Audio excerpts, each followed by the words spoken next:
Income tax department ने finally ITR filing for 2026 and 7 start कर दी है। और जैसे ही आप रिटर्न फाइल करने जाएंगे सबसे पहले कंफ्यूजन ये आएगा कि इनकम हमारी कौन कौन सी है और किधर किधर दिखानी है।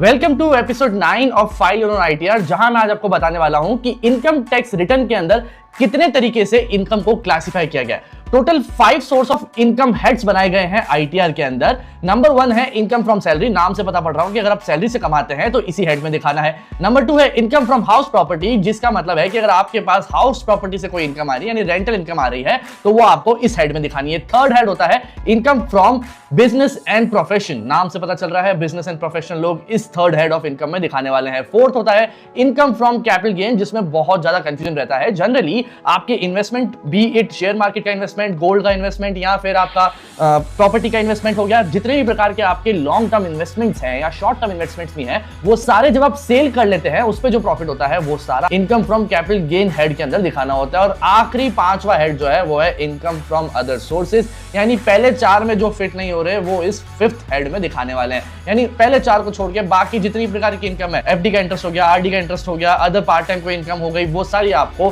5th हेड ऑफ इनकम में दिखानी होती है। अब इन सब इनकम को कौन से फॉर्म में दिखाना होता है आईटीआर के अंदर जब हम आईटीआर फाइल कर रहे हैं, उसको समझने के लिए मेरे चैनल को फॉलो कर लीजिए, लाइक कर लीजिए, and I will see you the next.